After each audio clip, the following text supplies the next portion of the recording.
hang on one cotton-picking second. This can't be right. Is Ekron actually posting bloody content? My goodness gracious, and it's not some weird VR chat thing. No, we're on the sofa because the table is covered in paint at the moment, which is really productive. But we're on the sofa for a reason, because fairly recently I've been buying quite a lot of stuff off eBay, as per the normal look. Some of it has arrived today, but we're not looking at this week. We're going to look at this next week, which means, oh no, 2 weeks where content's going to be posted. My goodness, totally not filming this in the same day. But yeah, we're going to be having a little look at a good old thing called Subbuteo. Look at this original, amazing sticker, which came in one of the job lots of things for Subbuteo I've been buying. And that's just it. I've been buying a lot of job lots of Subbuteo. I'm running a tournament later on this year at a convention, so I need a few more bits and pieces, and yeah, I've been buying those bits and pieces in job lots. Also, here's a blockbuster card. They probably don't exist anymore. So yeah, I'm just going to go through the job lots, and the first lot is a lot that I got not long ago, and it has some interesting set pieces in it, and then next week we're going to have a look at the one that arrived today that I've kind of forgotten what's in it, which is why we're going to do it. I've got a very vague idea of what's in it, but I don't remember everything. So, yeah, that's about it, really. And, we started with a sticker. There was a second sticker, but that one has gone straight onto, the kitchen cupboard, because, of course, it has. But another thing that came fairly recently in this set of job lots is, though you can't see it because it won't focus, Ken Bailey. Hi, Ken. How you doing? Yeah, I'm all right. You died in 1993. Yeah, but I live on. Did you get shot? No, I didn't. Then why have you got a bullet hole in you?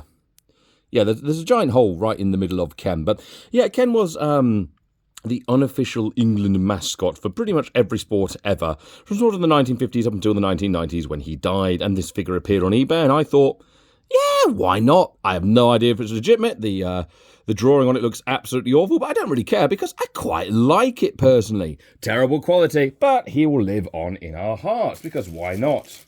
Another thing I've been buying, and again, tournament, has about a bunch of Subbuteo Association badges. Yep, I've been buying these in bulk. In fact, I've got 5 of them now. I only really need, 5, so I have all of them. But, the very standard Subbuteo badges that came along that you would get. And this is an official one. As you know, it says on the back, where's that from? Birmingham? Where does that say? Regent Street in Birmingham. So this is an official one, whereas I'm pretty sure these ones are reproductions as of thus, but I'm not actually bothered they're reproductions because they're basic prizes for my tournament. So they can go over there, 5 of those in total, and maybe you just saw part of my face. How horrific. We've got all the standard stuff as well when it comes to kind of Subbuteo packages. We've got the catalogue from 72 to 73. We've got a box and another catalogue, which, is very standard. I think we looked at one of these sort of catalogues before when I did a different set, but, oh, look, yes, it is some goals. Hooray, I hate those goals, and all the other bits and pieces. And then there's a bit more of a traditional catalogue right here. Oh, I've knocked the camera tripod because I'm professional. 1972 to 73 Subbuteo catalogue. Just flick to kick. Yeah, they weren't very good at doing slogans at this point, but it's kind of exactly what you'd expect. I've got that somewhere. Did you know that Subbuteo did of all the things, they appear to have done continental floodlighting. They did hockey of all things, as I found out the other day, and it's expensive. There you go, there's Ken Bailey. That's the bloke that we had. So, yeah, he was endorsed by Subbuteo, I suppose. And there's our lovely bird. Yeah, very, very... I like these kind of things. I mean, I'll never use them because it is just this, but it's just nice to see the history of everything involved. But there you go. Yeah, Ken Bailey was on Subbuteo, so perhaps that is a legitimate figure and not something that somebody has just gone ahead and repainted. I folded that incorrectly, but I don't care. Okay. I lied about there not being football teams, because this is one of my teams that I've owned for a while. It's actually my favourite team to play as, and they look terrible, and I might repaint them one day, but simply because it's, as far as I can tell, it's a pretty heavyweight team, and it's nice and easy to use, but I might just strip them and use them.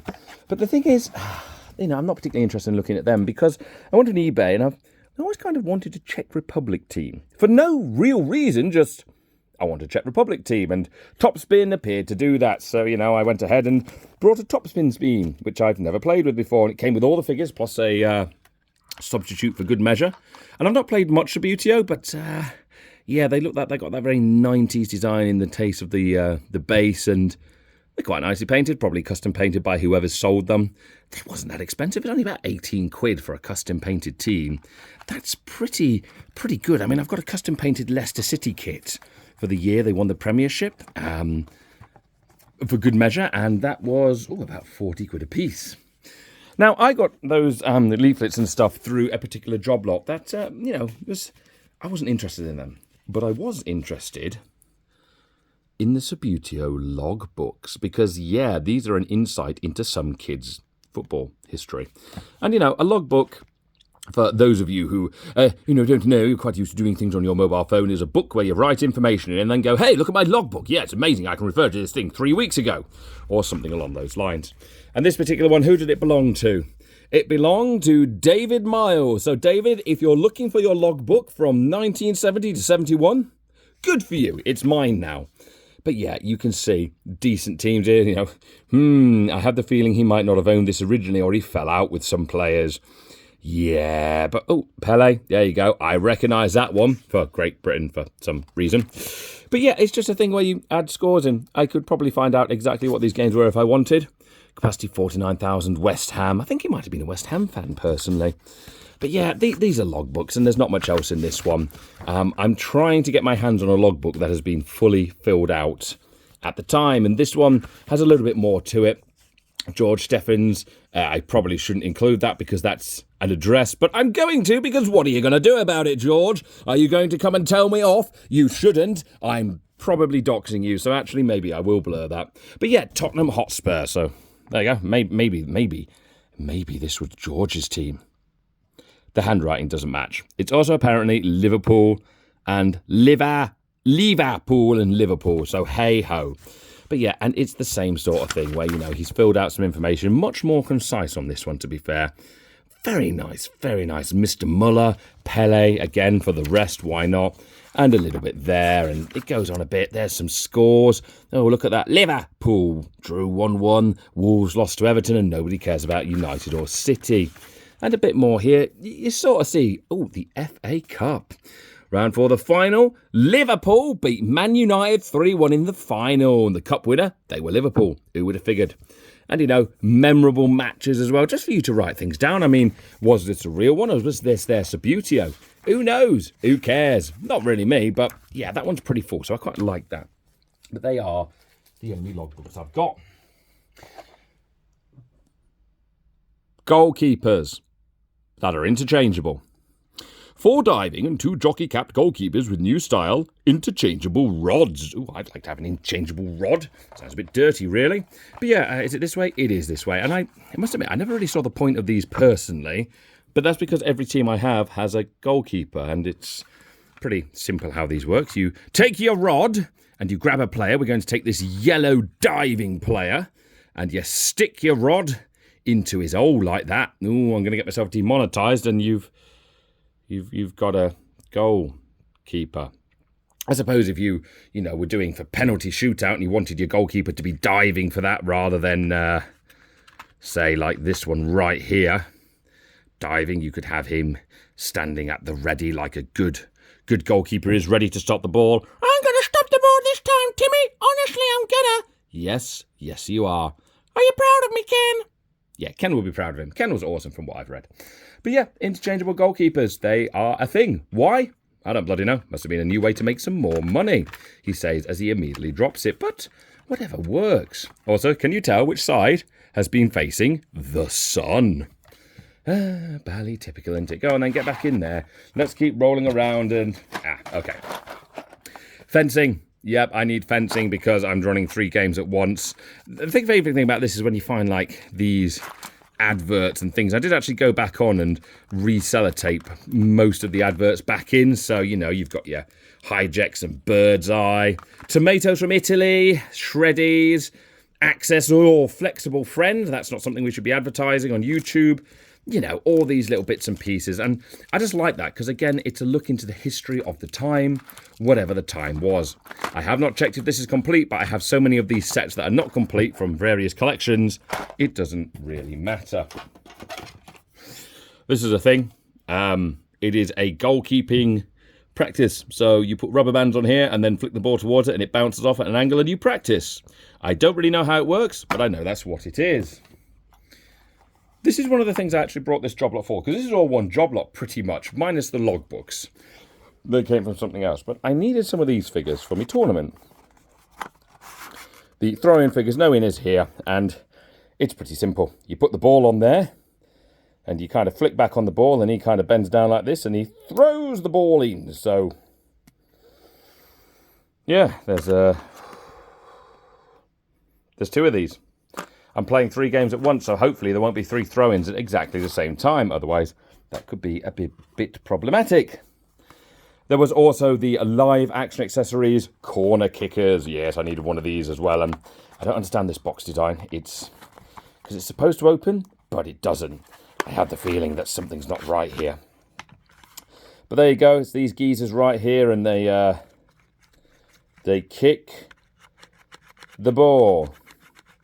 And you're supposed to physically flick them in the head. So you put the ball here and you physically flick them in the head. So if you've ever wondered how football players get concussions, now you know a giant man flicks them in the head whenever they take a corner, which is why nobody wants to be a corner kick taker. Cup. I mean, trophies. I'm not bothered about trophies. I've got a couple knocking around for Subbuteo. I'll probably end up giving... Maybe this one is this. Yeah, this is the broken one. It is unfortunately missing an arm here, but to be fair, for what it is, it's a lump of plastic. It's pretty heavy, and I'm pretty sure if I stabbed someone in the jugular with that, I could kill them. Which means if they're beating me next time I play, I could just... Yeah, I like that. It's turned into something I quite like. So I'm going to put that there next to Ken because he deserves it. Well done, Ken. And, you know, we also had another cup. A Chrome World Cup 1982, I think. It's the World Cup. Either way, the chrome is wearing off and it looks a bit naff, so that'll probably go as well. So there you go, Ken. There's a second one. And what's left in this box is, you know, the very standard sort of scoreboards, which everybody's seen, and scoreboards that everybody's seen. And last but not least, a little substitute bench to go by the side of the pitch in red. And the geezer on the right, although it won't focus, has lost his leg. Yeah, that's going to put your playing career back a bit. But yeah, that's the first job lot. You know, these are all the bits and pieces I grabbed. Realistically, I only grabbed it for those 2 things, and, you know, I didn't need one of these, to be fair. But everything else that came with it, yeah, you know what? It was well worth it, as I didn't pay much money for it. Ignoring these 2 teams, and bear in mind there was a pitch and other stuff, you know, that was sort of 18 quid. In total on the badges, I've only spent about 8 quid, which is really good. I got a job lot of 5 for about 2 quid. And the logbooks in total, I spent about 15 quid on them. So, yeah, there you go. But this is week 1 of looking at Subbuteo things with Ken. He's very happy. And I knew what was coming. But here's the thing. With the job lot we're going to be looking at next week, which I haven't filmed yet, I've completely forgotten what's in it. Minus 2 things that I remember. So... I'm going to unbox that now, and you find out next week whether I'm disappointed or not. But the normal fare, if you enjoyed this content, do a like and a subscribe or something. It's not like I post frequently or anything, but once in a while, you get a video where you get to look at this stuff and say, now, is this a real Subbuteo badge, and is this a fake one? We just don't know. And that's probably a bad thing.